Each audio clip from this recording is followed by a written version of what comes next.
Hello viewers, কেমন আছেন? আশা করি ভালো। তো আজকে আপনাদের সাথে যে টিপসটি আমি শেয়ার করব, এটা হচ্ছে যে কিভাবে আপনি যে কোনো একটা ভিডিও ফাইলকে কনভার্ট করতে পারবেন। যেমন এটা একটা ভিডিও ফাইল, তো এটাকে আমি কনভার্ট করব। আপনার যে কোনো ফাইলে কনভার্ট করতে পারবেন। যদি চান অডিও অথবা অন্য কোনো ফাইল, এটা বর্তমানে এমপি4 আছে, এটা এবিআই করতে পারবেন। তো চলুন দেখা যাক কীভাবে করবেন এটি। প্রথমেই আপনাকে যে সফটওয়্যার উপयोग করেছি ফরম্যাট ফ্যাক্টরি, আমি লিঙ্ক দিয়ে দেবো ডিসক্রিপশনে। তো চলির ফরম্যাট ফ্যাক্টরি, ওকে। তারপর আপনার যেই ফাইলটাকে কনভার্ট করবেন ওই ফাইলটা নিয়ে আসবেন, জাস্ট ড্র্যাগ করে নিয়ে আসতে পারবেন। যেমন আমার এটা ডেস্কটপে আছে, এখান থেকে আমি ড্র্যাগ করে নিয়ে আসলাম।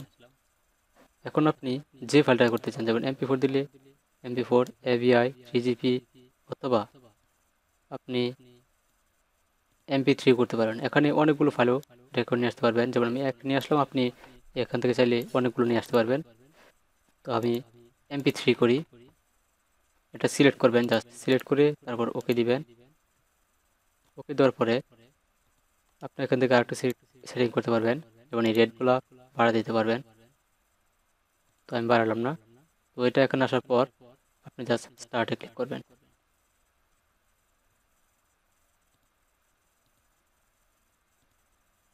দেখুন এটা সমস্যা হইতেছে। তো আমি অন্য কোনো ফাইল নেই,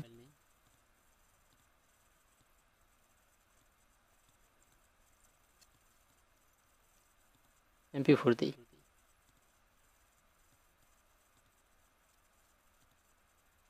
এক মিনিট।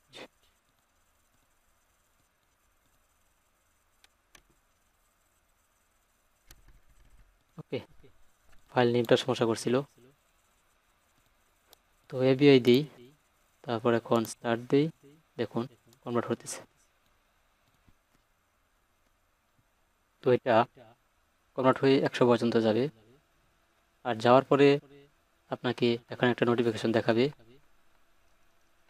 তারপর আমি পজ করে দিলাম, এবং এখানে দিলে দেখুন এখানে আপনি পজ করতে পারবেন, এখানে দিলে একবার স্টপ করে দিতে পারবেন। তারপর আপনি এই কনভার্ট হওয়া ফাইলটা পাবেন, এই যে দেখেন এখানে আপনার ডেস্টিনেশন দেওয়া আছে। জাস্ট এখানে ক্লিক করলেই দেখেন ঠিক এই জায়গার মধ্যে আছে আমার এই ফাইলটি। ঠিক আছে, তো এভাবে চাইলে আপনি যে কোনো ফাইল কনভার্ট করতে পারবেন এই সফটওয়্যারের মাধ্যমে।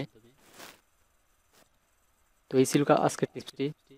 ভালো থাকবেন, আর অবশ্যই পরবর্তী ভিডিওগুলো পেতে সাবস্ক্রাইব করে রাখবেন। আর এই ভিডিওটি ভালো লাগলে লাইক, শেয়ার, কমেন্ট করবেন।